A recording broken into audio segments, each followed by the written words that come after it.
InsyaAllah kitab yang pertama, kitab Faridatul Faraid. Kitab Faridatul Faraid muka berapa? 50. Perenggan pertama dan al-hasil. Bismillahirrahmanirrahim. Qala al-muallif rahimahullah ta'ala wa nafa'ana wa iyyakum bi'ulumihi wa bi'ulumi masyayikhina fid darain amin ya rabbal alamin. Dan al-hasil, yakni dan ringkasnya segala, dan hasil yakni dan ringkasnya yang dinafikan itu di dalam kalimah la ilaha illallah. Dan al-hasil yang dan kesimpulannya yang dinafikan itu salah suatu daripada dua perkara. Bila disebut la ilaha illallah, apa yang dinafikan di situ? Apa yang ditolak? Kata nafi mana? Apa yang ditolak? Yang pertamanya, segala Tuhan yang disembah dengan sebenar pada waqi'. Pada waqi' ni mana? Pada hakikat sebenar-benar perkaranya. Pada hakikat sebenar-benar perkaranya, nafsul amrinya, hakikat diri perkaranya, hakikat diri pekerjaannya, yang sebenar-benarnya, yang berhak disembah siapa? Allah. Adapun selain daripada itu, selain daripada Allah, semuanya itu dinafikan. Segala daripada sekalian dari selain daripada Allah tu yang dinafikan. Sebab tu dia kata tiada Tuhan, yakni tiada Tuhan yang sebenar-benar, yang berhak disembah dengan sebenar-benar, tak ada, melainkan Allah saja. Tiada Tuhan, yakni tiada yang memiliki sifat-sifat ketuhanan seperti adanya sedia kala, adanya kekal selama-lamanya, tidak binasa, adanya tidak serupa dengan segala sesuatu, adanya maha suci dari sebarang kekurangan. Jadi yang seperti itu tiada melainkan Allah.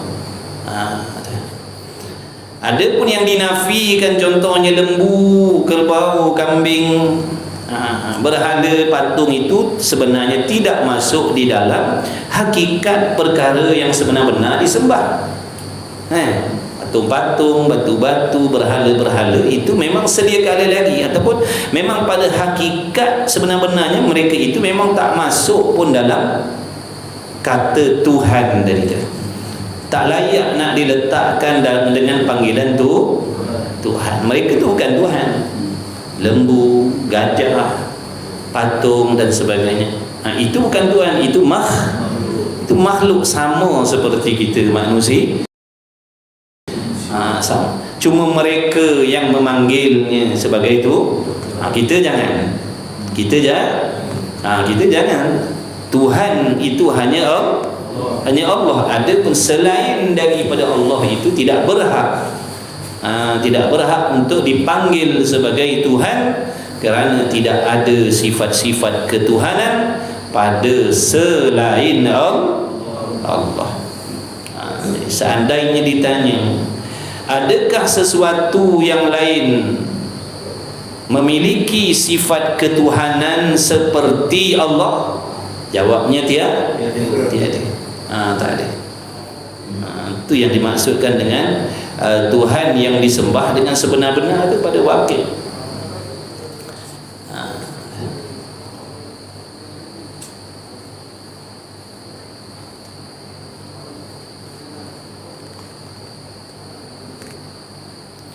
Dan yang keduanya, makna yang kedua yang dinafikan dalam kalimah tadi la ilaha illallah, ada dua perkara yang dinafikan.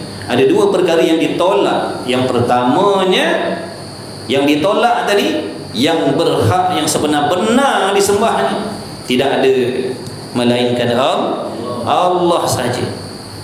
Kalau orang tanya ada berapa Tuhan yang sebenar-benarnya pada wakil, yang berhak disembah pada wakil, jawabnya satu sahaja, iaitu Allah. Selain daripada Allah tak ada. Mustahil ada selain daripada Allah. Mustahil ada selain Allah yang memiliki sifat-sifat ketuhanan. Mustahil, tak boleh diterima pada akal sekali-kali ada yang selain Allah seperti Allah. Tak ada. Pada wakil ni mana pada hakikat, perkara yang sebenar-benar, pada wakil. Itu yang dinafikan. Bukan yang dinafikan itu lembu, bukan yang dinafikan itu patung, bukan yang dinafikan itu berhala. Boleh faham tak? Yang dinafikan itu bukan patung, bukan berhala, kerana patung, berhala, lembu itu tidak ada sifat ketuhanan. Jadi faham maksud Tuhan. Apa maksud Tuhan? Yang bersifat dengan sifat ketuhanan lah, itulah Tuhan. Apa sifat Tuhan? Adanya sedia kala, adanya kekal selama-lama, zatnya bukan berjirim berjisim, itulah Tuhan. Ada tak yang macam tu selain Allah? Tiada. Lembu berjirim, lembu berjisim, patung-patung tu berjisim, patung tu baharu, patung tu dijadikan. Maka sebab itu mereka tak masuk dalam perkataan tu Tuhan. Tapi kita tak mengaji, kita tak belajar, bila sebut tiada Tuhan, kita bayangkan lembu, bayangkan kambing, bayangkan patung, betul? Itu disuruh mengaji. Baru nampak silap kita, baru kita nampak silap kita, baru nampak salah kita, baru nampak silap kita, baru nampak salah kita. Duk bertahlil selalu, tapi tak faham. Yang disuruh nafikan itu Tuhan yang sebenar-benar. Tiba-tiba kita nafikan lembu, tiba-tiba kita nafikan kambing, tiba-tiba kita nafikan batu-batu sembahan orang kafir. Itu tak masuk dalam perkataan tu Tuhan. Baik, kemudian kata musannif lagi, yang keduanya yang dinafikan apa? Barang yang pada zihin mukmin. Makna sesuatu yang ada di dalam pemikiran orang mukmin. Sesuatu yang ada dalam pemikiran ataupun hati orang mukmin yang mentaswir, yang menggambarkan akan banyak yang disembah dengan sebenar. Boleh jadi ada di dalam pemikiran manusia ni, boleh jadi di dalam boleh jadi ada di dalam zihin manusia, dalam pemikiran ataupun dalam hati manusia, mereka menggambarkan ataupun mereka cuba-cuba nak menggambarkan, nak mentaswirkan, nak menghadirkan ada banyak Tuhan. Maka itu yang dinafikan, itu yang dinafikan, itu yang ditolak.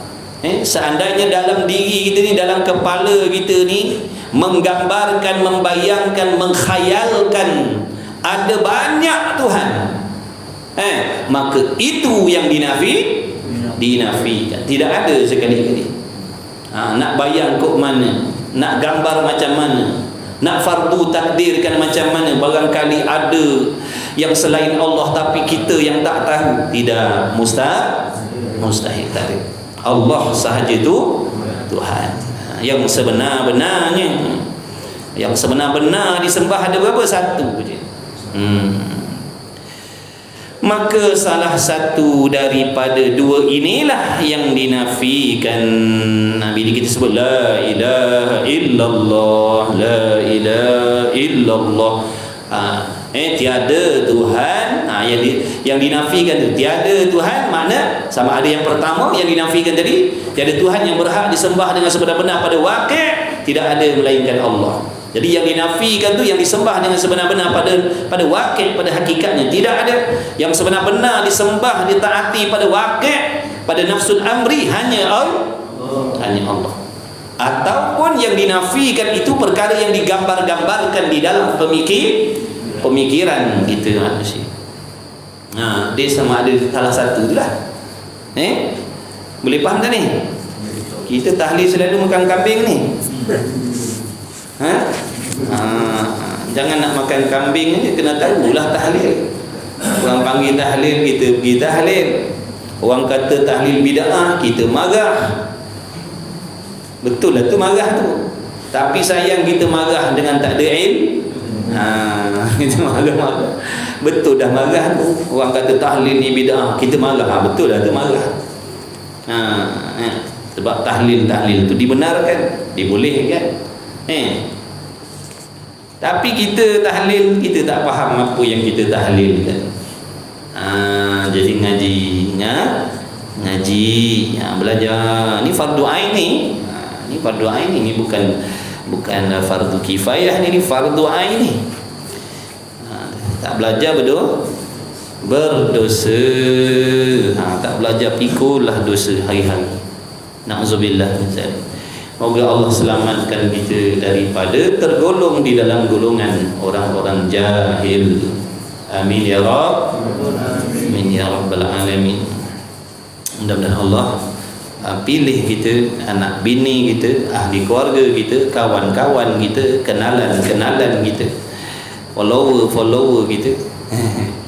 Mudah-mudahan Allah pilih jadi orang belajar. Supaya dengan belajar agama itu kita mendapat petunjuk, teguran daripada Allah, sehingga kita dapat mengetahui kesilapan, kesalahan di dalam ibadah, khususnya dalam bab akidah ni.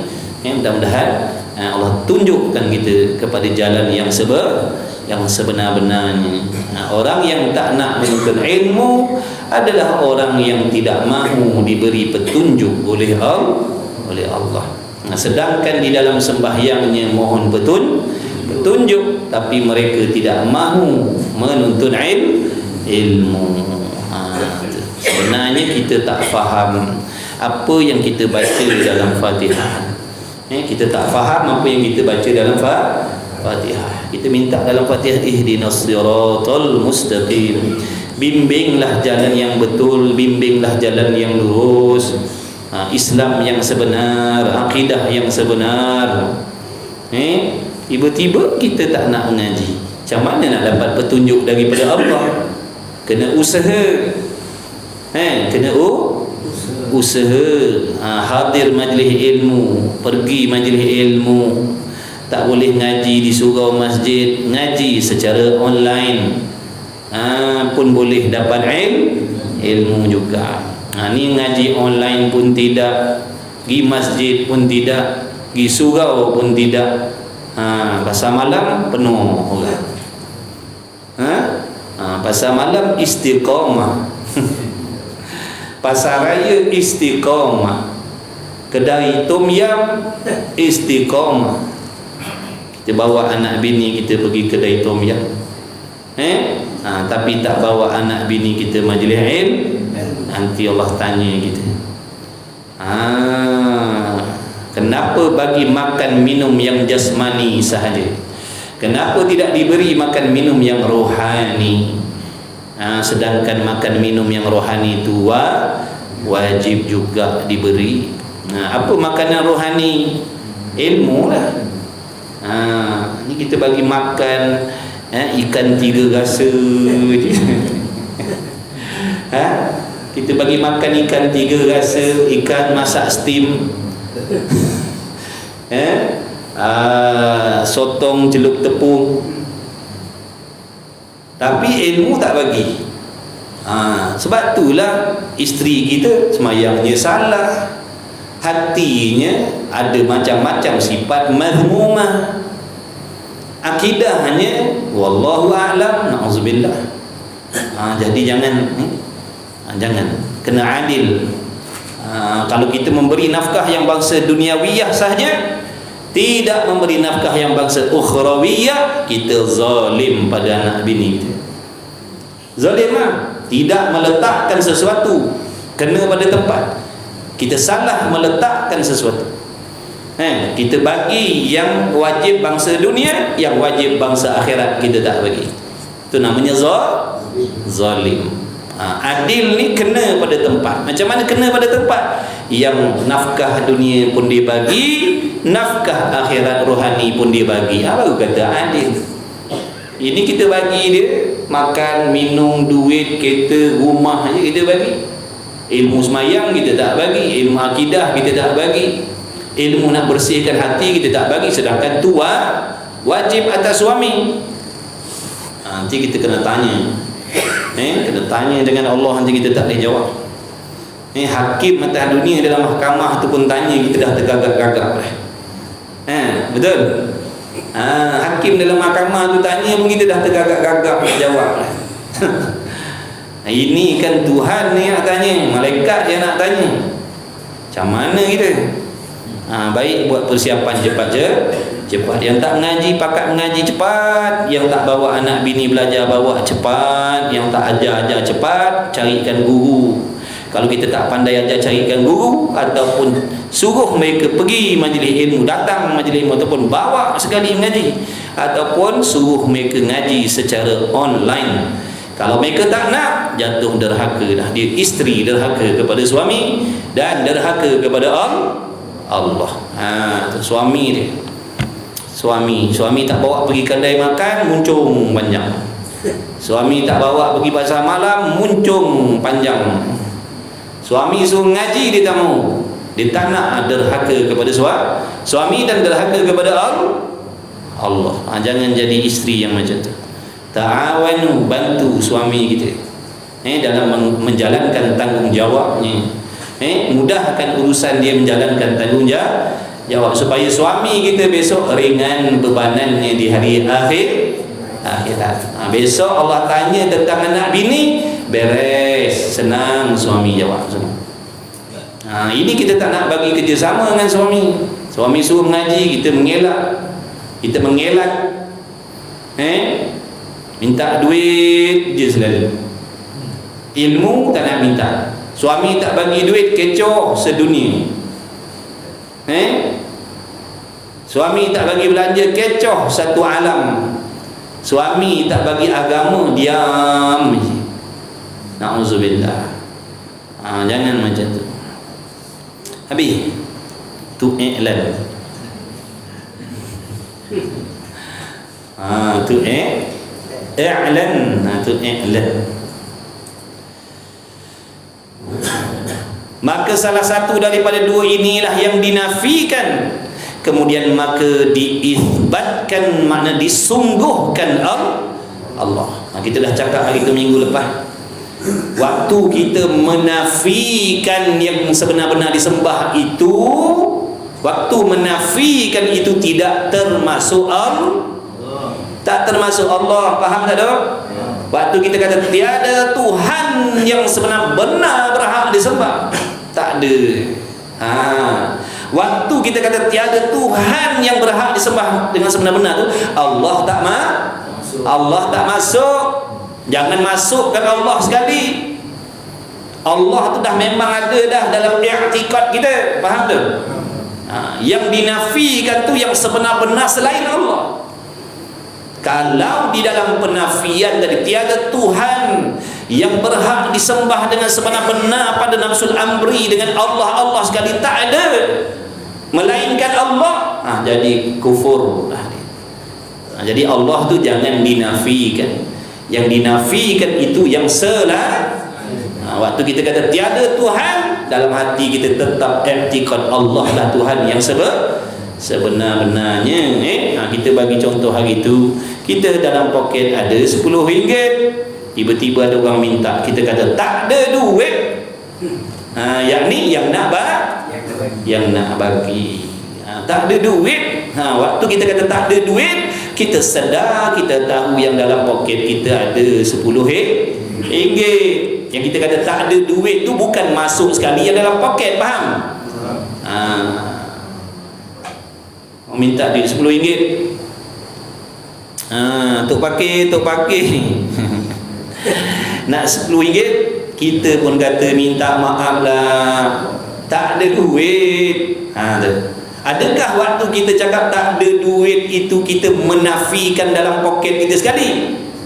Dah, waktu kata tak ada duit, kita sedar, kita tahu yang dalam poket ada RM10. Taruh cadang balik kuliah kan, nak singgah mana-mana makan roti canai. Yang kata tak ada duit, yang nak bagi. Kalau kata tak ada duit tu tadi masuk yang dalam poket tu bohong. Betul tak? Tu namanya bohong. Kalau kita kata tak ada duit, maknanya yang dalam poket pun tak ada, tu bohong. Kan dalam poket ada RM10.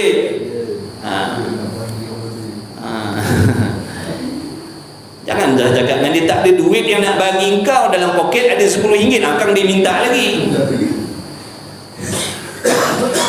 Tak ada duit kata. Macam tu. Artinya yang dihukumkan dengan bahawa Allah Ta'ala itu ada, dan ialah Allah Tuhan yang sebenar-benarnya, yang hakikinya. Allah itulah Tuhan sebenar-benarnya. Selain daripada itu bukan Tuhan, dan tak ada Tuhan selain daripada itu, Allah saja.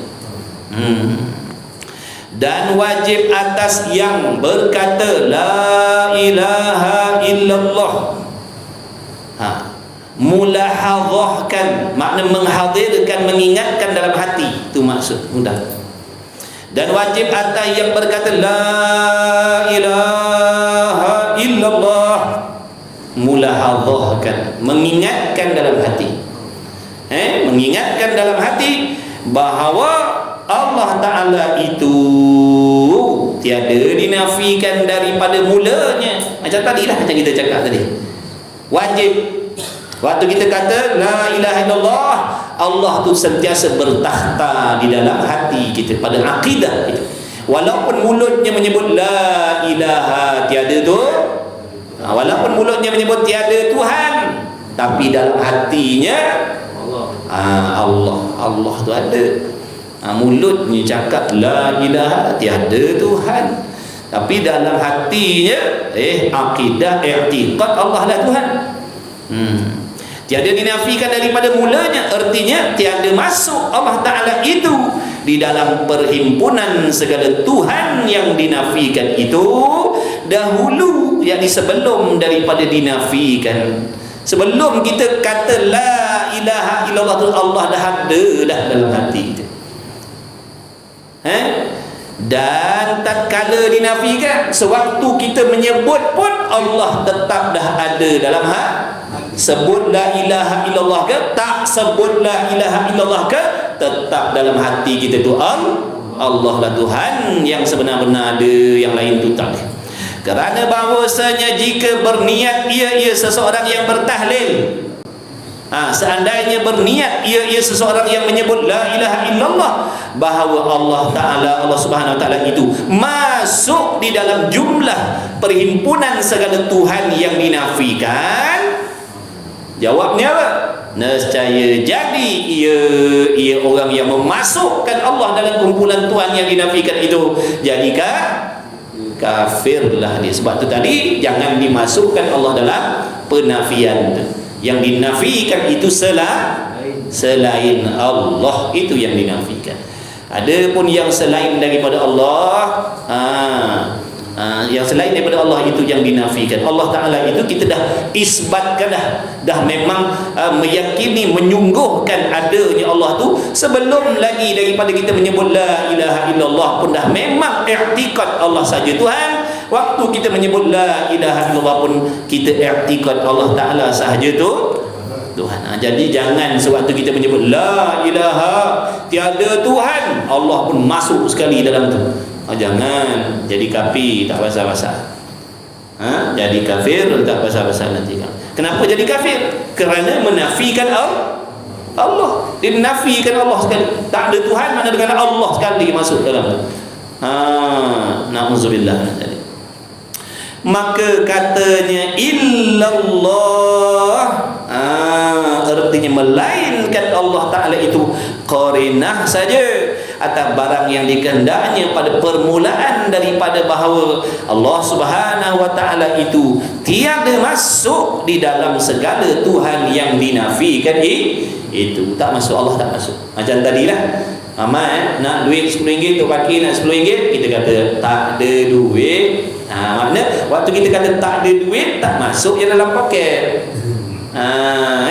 Waktu kita kata tak ada duit, waktu sebut tak ada duit tu tak masuk dalam poket, tak masuk dalam cerita tak ada duit tu.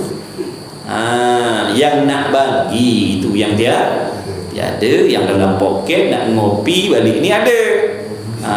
Tu maksud dia. Jangan dinafikan, ditolakkan yang dalam poket sekali. Bohong nanti kan. Kita kata tak ada duit, yang dalam poket pun tak ada. Bohong, padahal dalam poket ada. Habis. Kemudian ketahui olehmu pula bahawa mentauhidkan Allah Ta'ala, mengesakan Allah Ta'ala, menunggalkan Allah Ta'ala dengan kalimah la ilaha illallah itu manakala disebutkan atau disuratkan, dituliskan, ditakdirkan kemudian daripada kita menyebut la ilaha illallah ataupun dituliskan la ilaha illallah, ditakdirkan selepas daripadanya itu akan Muhammadur Rasulullah. Maksudnya begini, meskipun lidah kita menyebut la ilaha illallah, maksud daripada itu Allah Ta'ala sahaja tu Tuhan. Tiada Tuhan yang berhak disembah dengan sebenar-benar melainkan Allah. Itu terjemahan, itu alih bahasa yang panjang tu, la ilaha illallah. Erti Melayu, tiada Tuhan yang berhak disembah dengan sebenar-benar melainkan Allah. Itu terjemahan, itu alih bahasa. Nampak tak? Maksud daripada terjemahan panjang tadi, yang dikendakinya apa? Maksud ni makna yang dikendakinya apa? Yang dikendakinya apa? Maksud ni yang dikendaki. Allah sahaja tu, itu yang naknya. Itu maksudnya. Jadi orang yang menyebut la ilaha illallah, maksudnya apa? Allah sahaja tu Tuhan, tu maksud dia. Jadi waktu kita bertahlil la ilaha illallah, ingatkan maksud dia. Bukan membaca terjemahannya dalam hati, faham? Kalau membaca terjemahan dalam hati kita, la ilaha illallah dalam hati, tiada Tuhan yang berhak disembah dengan sebenar-benar melainkan Allah, tiada Tuhan yang berhak disembah dengan sebenar-benar melainkan Allah. Itu baca terjemahan dalam hati. Naknya maksud, ingatkan maksudnya apa? Allah sahaja Tuhan, la ilaha illallah. Dalam hati kita, Allah sahaja Tuhan, Allah sahaja Tuhan, Allah sahaja tu, Allah sahaja Tuhan. Tu boleh faham? Boleh makan kambing dah lepas ni. Baru kena makan kambing, ini tahlil tak kena makan kambing. Baru padan makan kambing. Oh, kari kepala kambing, kamu yang sedap lagi, lama dah tak makan. Sini ada kambing ya sini. Kalau kita tak nak minta, nanti jadi satu keberatan pula saja cerita kita ingat, sebut tahlil teringat kambing. Boleh ada harapan. Bagi tahu. Kita datang awal sikit. Kita baca sebuah aja. Bagi tahu kalau ada kambing. Jangan mami. Kat mana baru ni? Kepala kambing ya. Dua butir kepala kambing. Aduh. Kambing sedap lagi. Masya Allah. Dulu kita tak pandai makan kambing. Di antara haiwan yang kita tak makan kambingnya. Lepas masuk pondok, Kerana budak-budak pondok yang kecil-kecil umur 15 16 tu masak kambing, buat sup kambing. Kita kata macam ni ke rasa kambing? Langsung melekat lepas daripada tu. Bukan makcik-makcik yang masak, budak-budak masak. Dah memang dia selalu agaknya setahun tak tahu berapa kali duduk sembelih kambing dengan kambing. Jadi budak-budak tu pandai buat sup kambing. Sampai kita daripada tak makan jadi makan kambing. Sejak daripada tu, kalau kau makan kambing kau tak ajak, kau siap Allah. Start daripada situ. Sampai buka-buka muka makan kambing, sakit gigi. Kita gigi kita panas, jadi satu lagi gigi kita ada masalah. Lepas tu berlasah pula kambing. Mula daripada tu jangan cerita kambing. Boleh putus kawan juga kalau tak ajak. Sejak daripada tu jangan cerita pasal kambing, pantang gitu. Nampak tak? Sambil-sambil cakap keluar dia pula. Allah. Okey habis. Itu cerita kambing. Jadi waktu kita la ilaha illallah, hadirkan dalam hati kita Muhammad itu adalah utusan Allah. Jangan semata-mata menunggalkan Allah saja tanpa dihadirkan Muhammad itu utusan Allah. Walaupun lidahnya menjawab la ilaha illallah, Allah saja Tuhan, tapi dalam hati kena ingat dua-dua. Allah lah Tuhan, Muhammad itu utusan. Muhammad itu pesuruh Allah. Walaupun lidahnya tak menyebut la ilaha illallah Muhammadur Rasulullah, la ilaha illallah, dalam hati ingat Allah saja Tuhan dan Muhammad itu utusan Allah. Dan jika tiada ditakdirkan demikian, itu nescaya bersekutu tauhid kita dengan tauhid umpama orang Yahudi. Nampak tak tu? Kalau kita tidak mengiringkan dalam hati kita tadi, mengiktikadkan dalam hati Allah Tuhan dan Muhammad Rasul, bahkan semata-mata dalam hati kita mengingat Allah sahaja Tuhan tanpa mengingatkan, menghadirkan Muhammad itu utusan Allah, maka samalah tauhid kita dengan tauhid orang Yahudi. Sebab apa? Kerana orang Yahudi mempercayai Allah itu Tuhan. Mereka tidak mempercayai Muhammad itu Rasul. Nampak tak? Jadi kalau kita mengiktikadkan Allah sahaja Tuhan tanpa mengisbatkan sekali Muhammad, jadi samalah macam orang Yahudi. Boleh faham? Kalau kita kata Allah sahaja Tuhan tanpa mengingatkan dalam hati Muhammad itu adalah utusan Allah, jadi seolah-olah macam kita beriman Allah sahaja, tak beriman dengan Rasul. Itu yang disuruh mengisbatkan Muhammad itu utusan Allah, supaya nak membezakan tauhid kita dengan tauhid orang Yahudi. Seperti menyebut dia oleh setengah mereka itu. Orang Yahudi itu i'tikad macam tu. Ada sebahagian daripada mereka itu dia i'tikad gitu, Allah Tuhan, tapi Muhammad bukan Rasul. Mereka tidak mengiktiraf Muhammad itu Rasul. Sebab tu dia jadi kafir. Sebab tu mereka jadi kafir, sebab dia tak percaya Muhammad, dia hanya percaya Allah saja. Adakah kita yang bertahlil la ilaha illallah, la ilaha illallah, la ilaha illallah itu menafikan Muhammad Rasul? Tidak. Dalam hati kita tetap mengiktikadkan Allah Ta'ala Tuhan dan Muhammad sallallahu alaihi wasallam itu utusan Allah. Barulah betul. Barulah kena. Dan wajib di atas tiap-tiap mukallaf. Ada tak yang tak mukallaf kat sini? Apa mukallaf ni? Orang yang berakal, tidak gila, baligh, cukup umur, keluar haid dah, keluar mani dah, kemudian sampai seruan agama Islam pada diri dia, dan dia boleh mendengar ataupun boleh melihat. Itu 4 syarat mukallaf.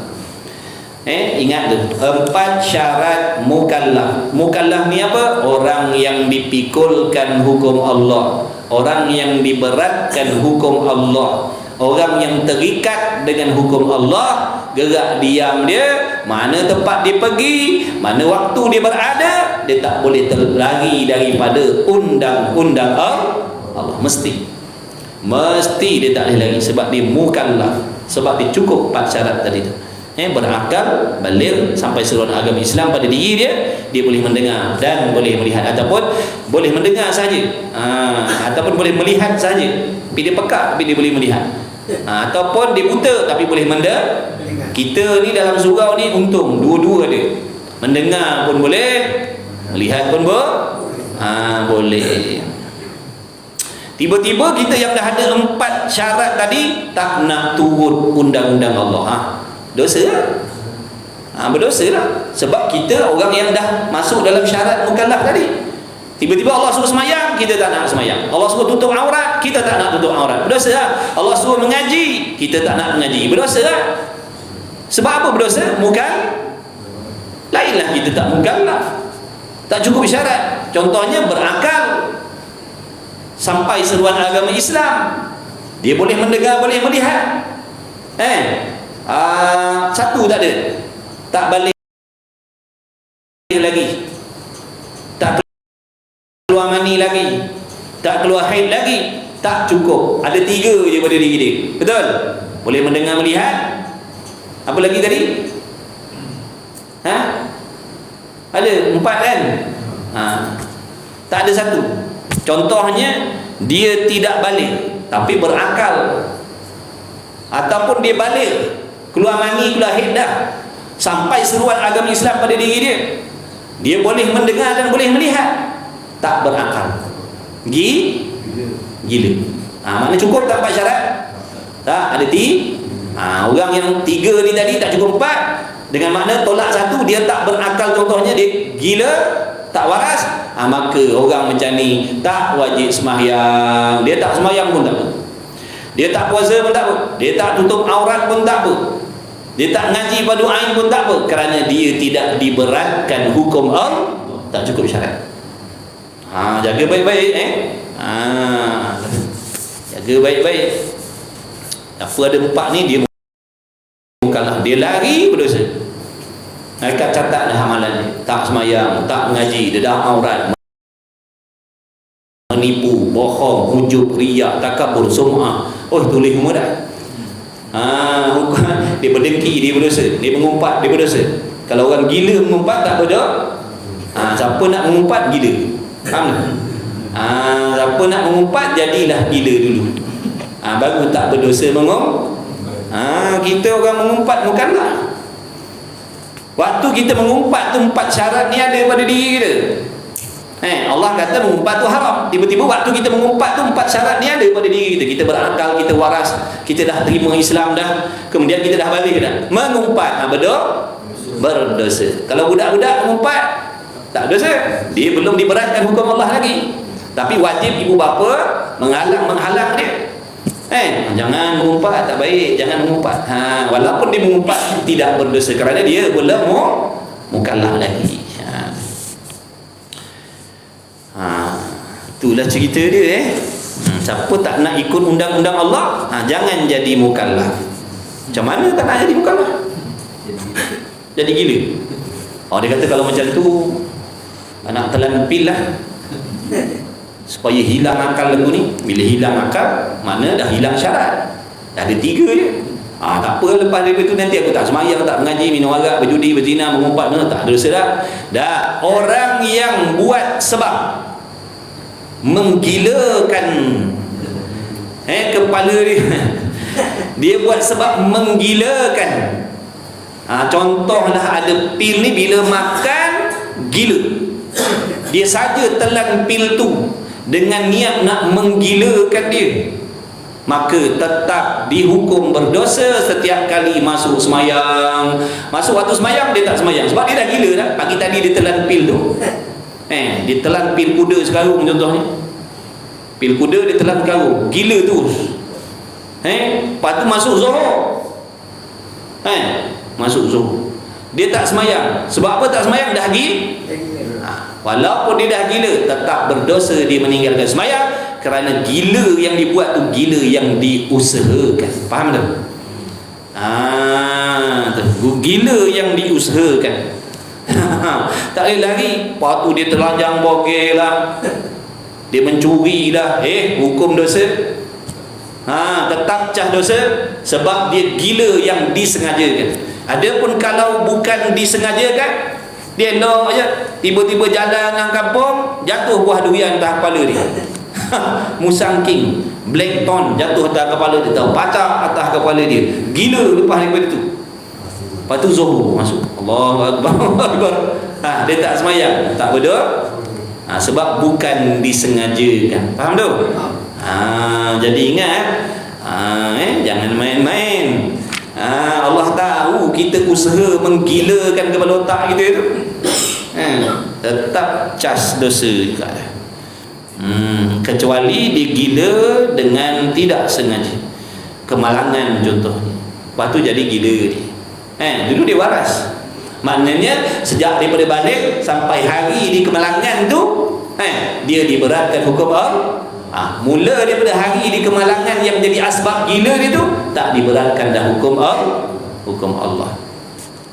Tapi bagi ibu bapa, contohnya yang gila tadi tu, asbab kemalangan tadi anak perempuan dia dah besar dah, wajib ibu bapa jaga aurat dia. Faham tak? Kita ada baru-baru ni kita ada tengok, tak adalah baru, dah lama dah kita tengok. Ada orang ni dia ada anak OKU perempuan. Anak dia OKU, bapak dia bagus. Bagus bapak dia, banyak buat kebajikan. Tapi anak dia tu, dia tak tutupkan aurat. Memang budak tu tak tahu apa. Faham tak?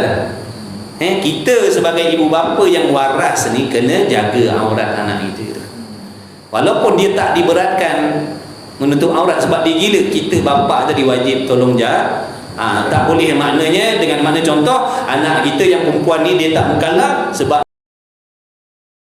dia gila, kita nak biarkan dia telanjang bogey, tak boleh. Faham tak tu? Dia tetap ada maruah diri dia. Faham ke tidak? Jangan nanti ada anak-anak yang OKU contohnya, yang cacat pemikiran dia, kita biarkan, tak apa, dia tak dosa, biar telanjang bogey, padahal besar dah. Bukankah boleh menimbulkan fitnah tu? Betul tak? Boleh tak mendatangkan mudarat pada diri dia nanti?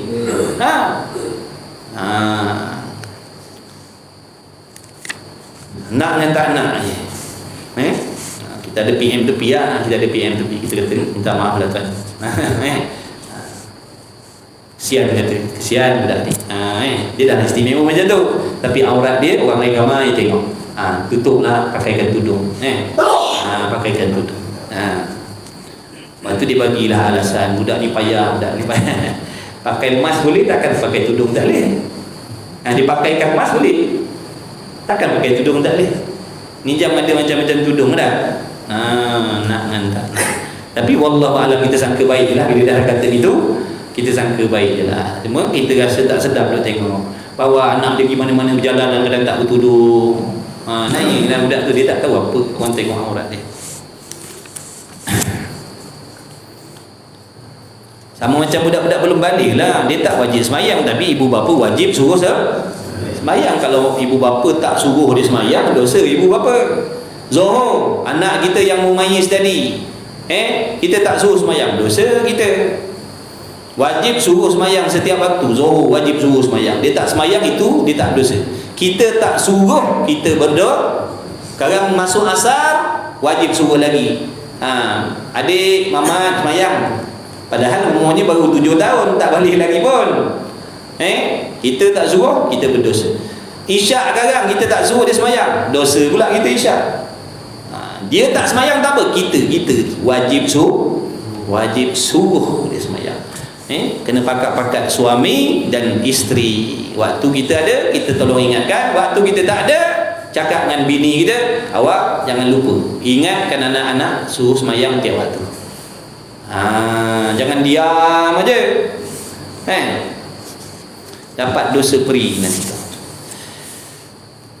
Dan wajib atas tiap-tiap mukallaf diterimakan sekalian barang yang didatangkan dengan dia oleh Rasulullah SAW daripada segala pekerjaan agamanya, dan percayakan dengan sekalian barang yang mengkhabarkan dia Rasul dengan dia barang daripada sekalian yang gaib. Maksudnya wajib setiap mukallaf tadi beriman, yakin dengan segala perkara yang dibawa, yang dikhabarkan oleh Nabi SAW, meskipun perkara itu perkara yang tidak boleh dilihat oleh mata kepala. Contohnya tentang azab kubur, tentang nikmat kubur, tentang dosa dan pahala. Kan gaib. Dosa pahala itu kan gaib. Mana pernah jumpa yang namanya dosa? Padahal kita buat hari-hari dosa, tapi tak pernah jumpa pun dosa tu. Tu benda gaib. Wajib percaya adanya dosa, adanya pahala, adanya malaikat, adanya munkar nakir dan sebagainya, raqib atid dan sebagainya, masuk dalam perkara gaib. Wallahu a'lam. Satu kita lagi, Minhajul Abidin. Malah lepas ni kan akan kambing. Muka surat apa ya? Muka surat 99. Makasih. Qala al-muallif rahimahullah ta'ala wa nafa'ana wa iyyakum bi'ulumihi wa bi'ulumi masyayikhina fid daraini amin. Jaga ni tajuk penting ni. Ni cerita penting ni. Benda ni berlaku dalam diri kita ni. Tiap-tiap orang berlaku dalam diri ni benda ni. Dengar baik-baik. Mudah-mudahan Allah bagi manfaat. Mudah-mudahan Allah bagi kefahaman. Katanya musannif al-faslu tsani, fasal yang kedua. Bermula fasal bahagian yang kedua. Apabila engkau berkehendak engkau ceraikan, kalau kau nak, wahai orang yang beribadat, wahai hamba-hamba Allah yang beribadat, wahai hamba-hamba Allah yang menuju kepada Allah dengan jalan ibadat zahir dan batin, itu orang yang salik. Salikin ni orang yang berjalan kepada Allah dengan ibadat. Bukan berjalan kepada Allah dengan kenderaan kereta motor dah. Berjalan kepada Allah dengan amal soleh zahir serta batin. Bukan zahir saja. Zahir batinnya mentaati perintah Allah. Zahirnya membuat segala yang Allah suruh, batinnya pun membuat segala yang Allah perintahkan. Zahirnya meninggalkan segala yang Allah larang, batinnya pun meninggalkan segala yang Allah larang. Seiring zahir dan batin. Itulah yang dinamakan perjalanan yang nak mendekatkan hamba kepada Allah.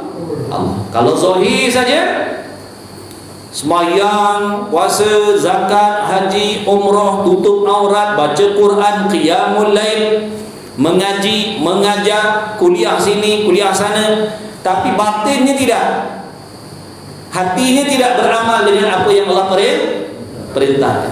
Zahirnya lekat dah semayang, dah tutup aurat dengan sempurna, baca Quran, Ramadan, puasa, apalah mana zahirnya dia dah buat.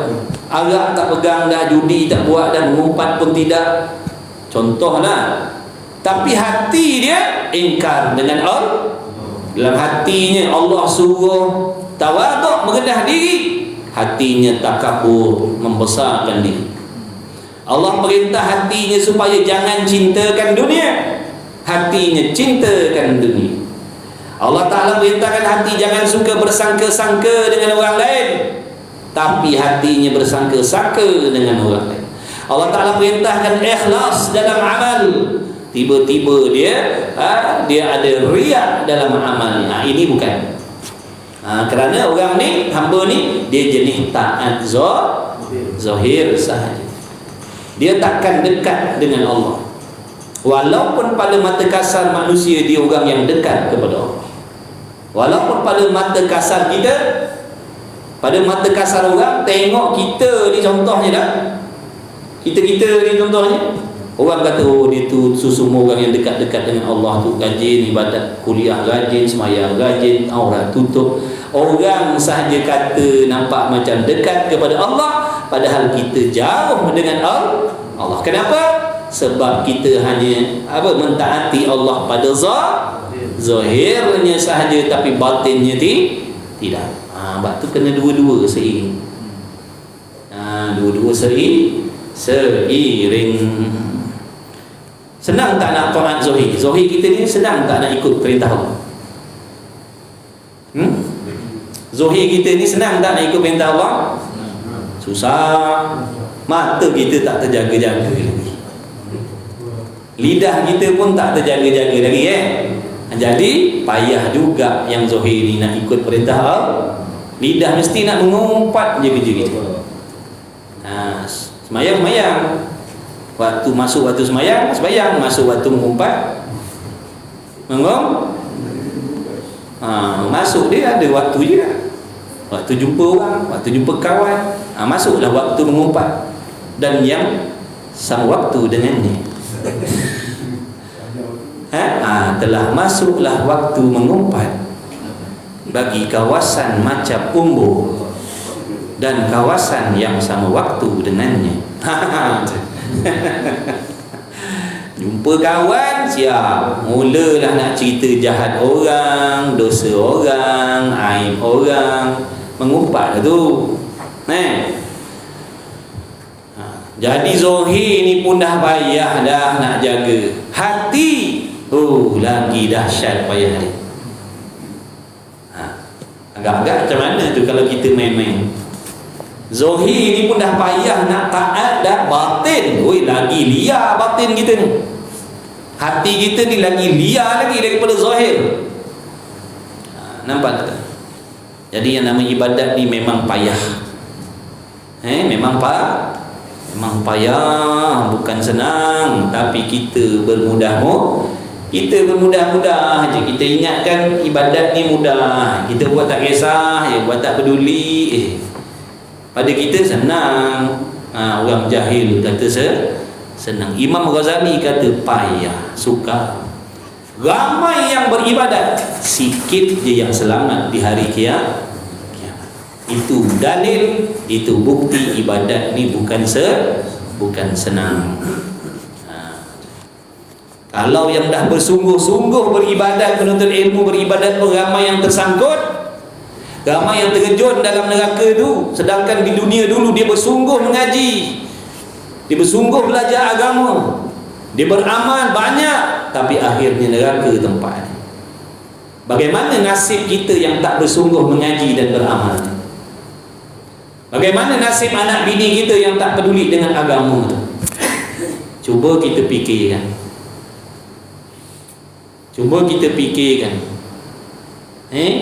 Dalam ramai-ramai yang bersungguh menuntut ilmu dan beramal tu, sikit je yang selamat. Tu cerita orang bersungguh tu. Kita ni tak masuk dalam golongan orang bersungguh. Mengaji ikut masa lapang. Tak ada lapang, tak ada mengaji. Kambing tak datang surau, kita tak datang. Lembu tak datang surau, kita tak datang. Kecuali kambing datang, baru ramai surau. Muka yang tak pernah nampak pun lepas Jumaat tu imam macam umbu bagi pengumuman, ataupun sebelum Jumaat. Tuan-tuan, perempuan, Assalamualaikum. Ni nak bagi pengumuman lah sebelum solat Jumaat. Maklumkan malam ni di surau macam umbu kampung Melayu ada buat ceramah sikit. Tapi ada jamuan lah lepas-lepas tu. Dengarnya 3 ekor kambing, seekor BBQ,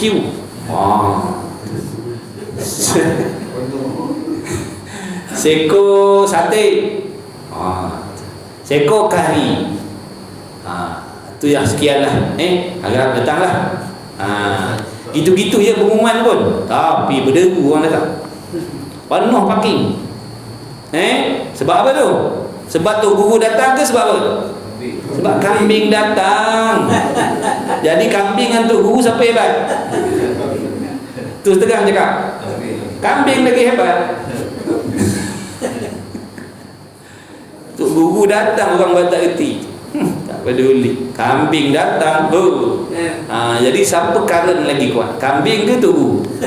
Kambing. Jadi tak payah kita nak sombong hebat, ada ilmu mengajar sini, mengajar sana. Kita tak boleh lawan Iya, kita tak boleh lawan kambing. Kita tak boleh lawan kambing. Jadi kita yang mengaji, kita yang mengajar, yang kuliah, tak payahlah nak berasa hebat. Walaupun kita mengajar, tak payah rasa hebat. Walaupun kita yang berceramah, tak payah rasa hebat. Orang penuh tu bukan sebab kita, tak payah perasan lah. Orang penuh tu sebab nak makan kambing selepas daripada tu. Cuba tak percaya, cuba buat jamuan dulu sebelum ceramah, tengok. Dia akan kembali kepada asal balik jumlah dia. Cik try sekali ya, kalau tak percaya. Sebelum ceramah bagi jamu dulu, kambing semua makan. Kata makan pukul 8, kata ceramah pukul 9 lah. Ataupun lepas maghrib azan makan dulu, ceramah pukul 9. Dia akan kembali kepada jumlah asal. Yang tadi tu gaib, tak tahu ke mana dah. Jadi kita tak payahlah nak berasa hebat mengajar orang ramai. Dah kambing lagi dahsyat daripada kita ni. Kita datang orang tak peduli, kambing datang penuh surau, penuh masjid. Tak tahulah tempat kita kat sini, tak tahulah. Ni tempat kawan-kawan ni dalam TikTok ni, tak tahulah tempat dia orang macam mana tempat kita macam tu. Bapa nak sorok-sorok ni sungguh.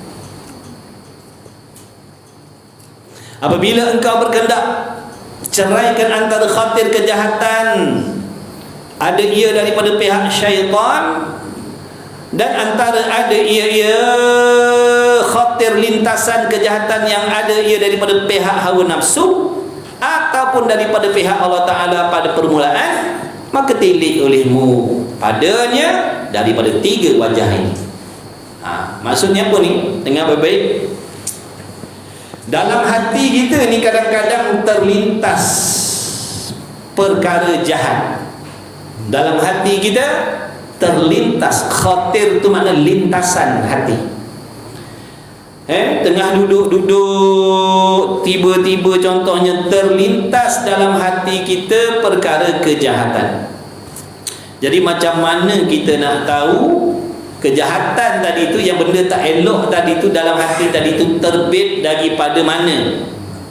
Adakah datang daripada syaitan, ataupun daripada nafsu, ataupun daripada Allah? Bisikan kejahatan tadi timbul dalam hati kita, benda jahat, benda tak elok.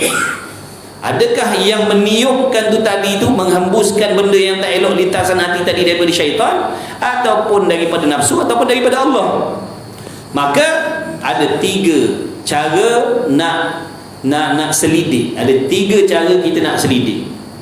Yang pertama, dengar baik-baik, lepas ni boleh kita amalkan, boleh guna.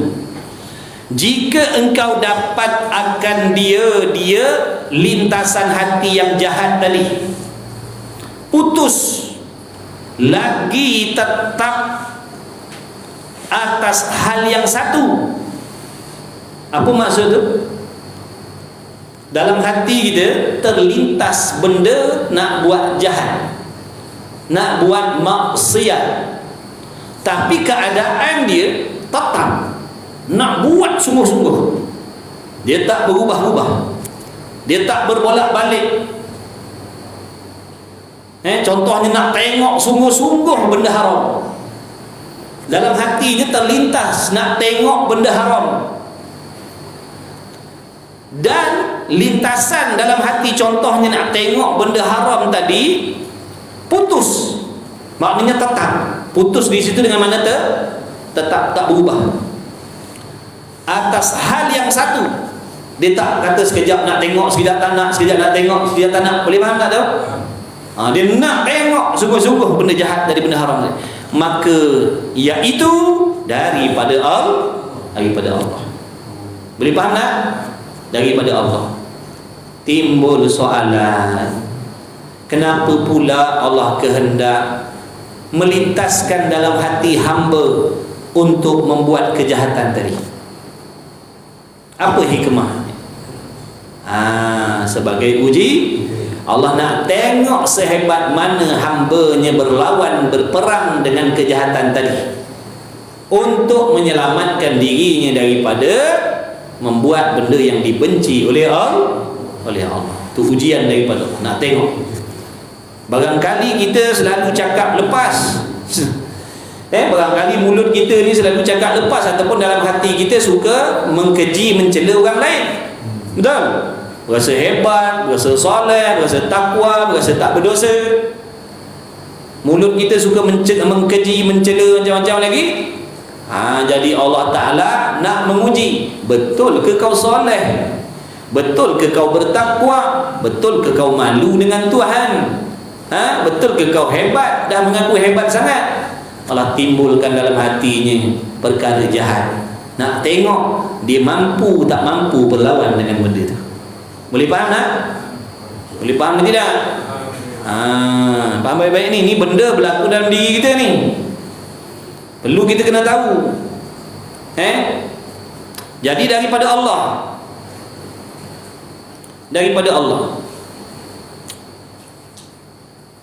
kerana Allah nak menguji sama ada hamba-Nya benar-benar berperang, nak mentaati perintah Allah, ataupun dia dengan mudah melakukan benda itu tanpa berperang, tanpa berlawan.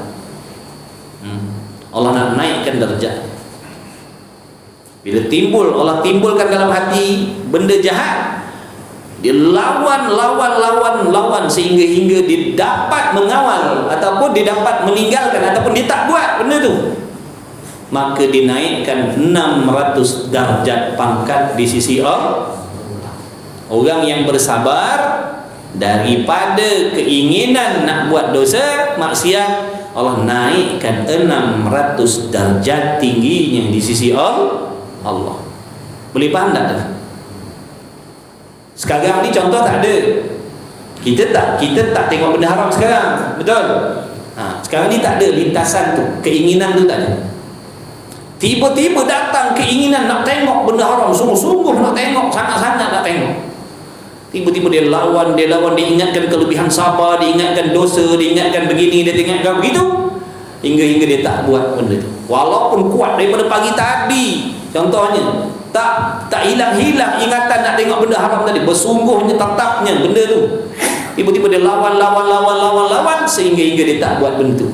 Maka dinaikkan 600 pangkat darjat di sisi Allah. Dan seandainya dia gagal, maka Allah Ta'ala nak mengajar dan menyedarkan dia bahawasanya dia lemah. Dia berhajat kepada bantuan Allah untuk meninggalkan maksiat. Suruh dia sedar. Sebab dia sombong, dia pandang orang lain buat dosa maksiat, dia caci, dia maki, dia hamun, dia ejek. Nampak tak?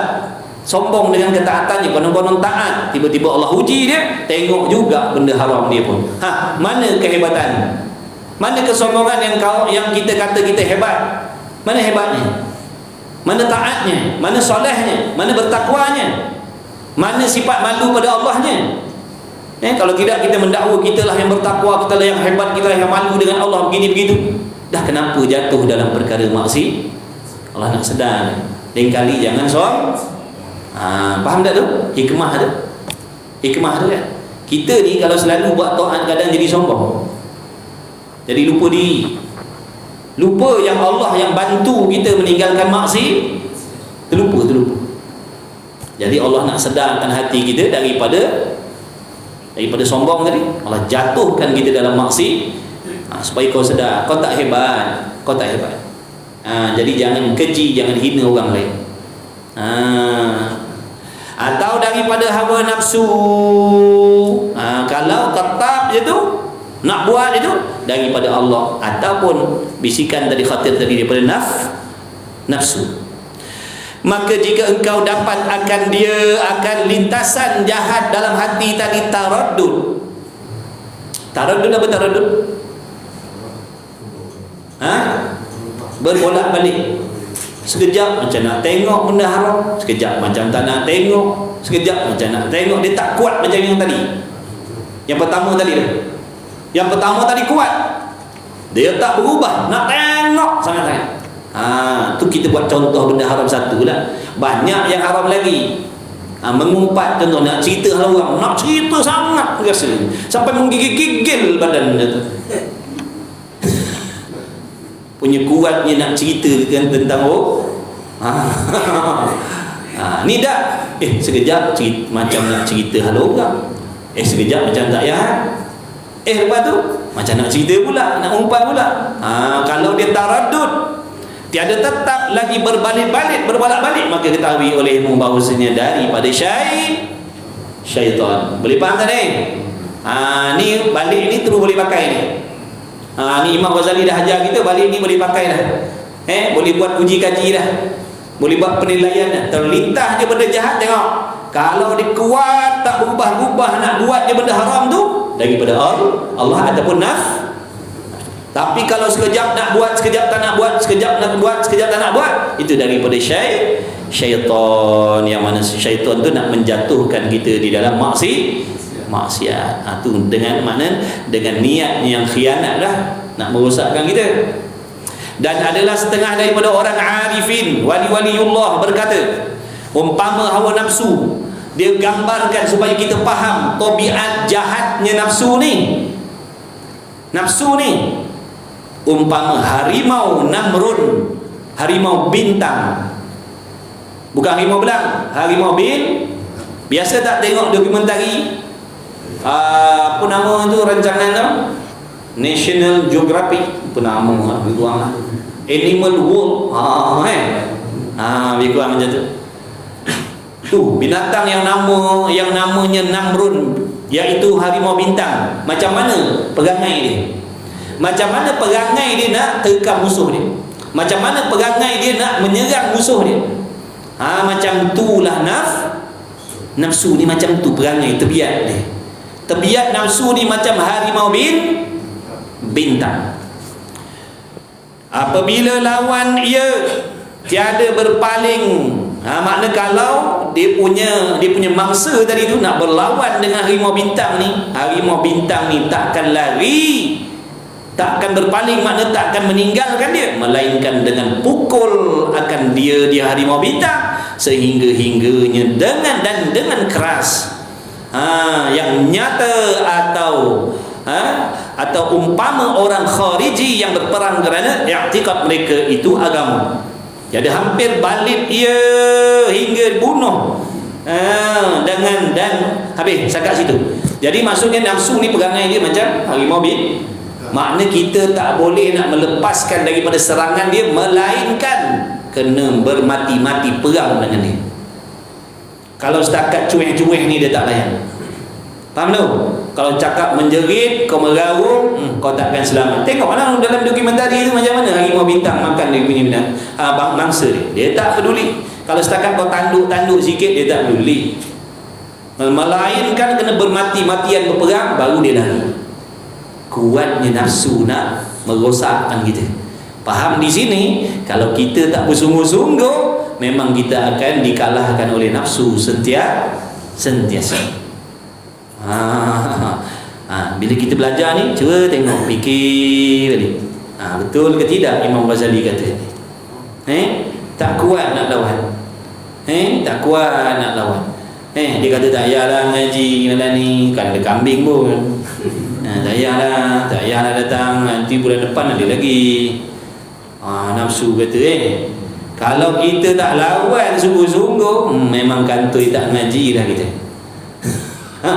Nak kena lawan sungguh-sungguh. Dan umpama syaitan, syaitan pula macam mana dia nak menerkam mangsa dia? Seperti harimau akar. Harimau tu yang jenis panjang-panjang pokok tu, harimau akar.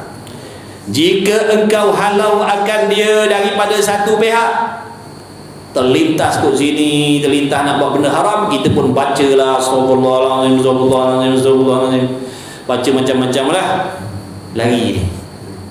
Tapi bukan dia terus lari, dia cari jalan lain pun. Dia cari jalan lain, dia nak attack daripada sudut yang lain pula. Tadi dia dulu datang serang daripada depan, kita halau-halau, tengok dia lari. Kita kata selamat dah, lari dah. Dia nak terkam daripada belakang pula. Itu perangai harimau akar. Maka syaitan macam tu. Syaitan macam tu perangai dia, nak merosakkan kita. Dia tak boleh tipu kat sini, dia tipu kat sini. Dia tak boleh hasut kat sini, dia hasut kat situ. Dia hasut kita supaya janganlah semayang, kita semayang. Dedahlah aurat, setan kata. Kita tutup aurat. Mana selamat Lepas tu dia kata, ngumpatlah, lawan, selamat gitu. Tinggi suara dengan suami, kita pun tinggi suara dengan suami, habis amal ibadah, jatuh derhaka juga. Nampak tak? Dia tak boleh pintas sini, dia pintas sini, tak boleh pintas sini, pintas sini. Itu itu syaitan masuk pada satu pihak yang lain, dia akan datang pada pihak yang lain pula. Keduanya, jika engkau dapat akan dia mengiringi dosanya yang engkau kerjakan dia, maka iaitu daripada Allah Ta'ala kerana menghinakan dia, dan seksa dan kelam demikian dosanya itu, seperti firman Allah Ta'ala, kalla bal rana ala qulubihim ma kanu yaksibun. Ni di antara cara Allah nak menghinakan hamba dia. Di antara cara Allah nak menghinakan hamba dia, nak menambahkan lagi kecelakaan pada hamba dia, nak menambahkan lagi laknat pada hambanya, Allah Ta'ala akan hadirkan dalam hatinya keinginan untuk membuat maksiat. Itu cara Allah nak menghinakan dia lagi. Na'udzubillah min dzalik. Hati-hati. Mudah-mudahan Allah lindungi kita semua. InsyaAllah nanti kita sambung yang kedua tu. Muka surat 99. Tanda lah. Nanti lain kali akan datang, mudah-mudahan Allah panjangkan umur kita semua, insya-Allah dapat sambung lagi. Mudah-mudahan Allah Ta'ala memberikan kepada kita kesihatan, keafiatan yang baik, yang sempurna untuk kita melakukan ibadah, mempermudahkan segala urusan dunia dan akhirat, dipanjangkan umur, diberi umur yang berkah, diberi rezeki yang luas, halal lagi berkah, dikurniakan kepada kita ilmu yang bermanfaat. Mudah-mudahan Allah Ta'ala memberikan kepada kita taufik untuk kita meninggalkan sebarang jenis dosa dan maksiat zahir maupun batin, dan mentaati perintah Allah zahir dan batin. Mudah-mudahan Allah bimbing zahir dan batin kita ke jalan yang lurus, seperti mana Allah Ta'ala membimbing para nabi, para rasul, para awliya illahi salihin. Sesungguhnya Allah Ta'ala Maha Kuasa atas tiap-tiap sesuatu. Adapun kita ni lemah, dhaif, senantiasa berkehendak, berhajat, bergantung kepada Allah yang menyelamatkan kita. Mudah-mudahan Allah Ta'ala melahirkan di kalangan kita anak-anak soleh-solehan bertakwa. Dan jadikan kita, sama ada suami ataupun isteri, jadi hamba yang taat, ibu bapa menjadi hamba yang taat, yang bertakwa kepada Allah Subhanahu wa Ta'ala. Mudah-mudahan kita direzekikan oleh Allah husnul khatimah. Mudah-mudahan kita mendapat syafaatnya Nabi Muhammad sallallahu alaihi wasallam. Jumpa lagi insya-Allah. Salah silap, kekurangan, kelemahan, minta ampun maaf banyak-banyak. La haula wala quwwata illa billahil aliyyil azim. Itu kelemahan diri saya. Bismillahirrahmanirrahim. Alhamdulillah wassalatu wassalamu ala Rasulillah. Allahumma rabbana fa'na bima 'allamtana. Rabbana 'allimna alladhi ma yanfa'una. Rabbana faqih ahlana wa qarabatin lana fi dinina ma ahli qudri untha wa dhakar. Wa sallallahu ala sayyidina Muhammad wa ala alihi wa sahbihi wa baraka wasallam. Walhamdulillahi rabbil alamin. Taqabbalallahu minni wa minkum, minna wa minkum, taqabbal ya karim. InsyaAllah pukul 10.30 ada kelas lagi lah. Kawan-kawan kita yang mengaji secara online pukul 10.30, 10.35, 10.40 lebih kurang begitu, kita ada satu kelas lagi. InsyaAllah kitab Risalah Al-Misbahul Munir. Jumpa lagi. Assalamualaikum warahmatullahi wabarakatuh.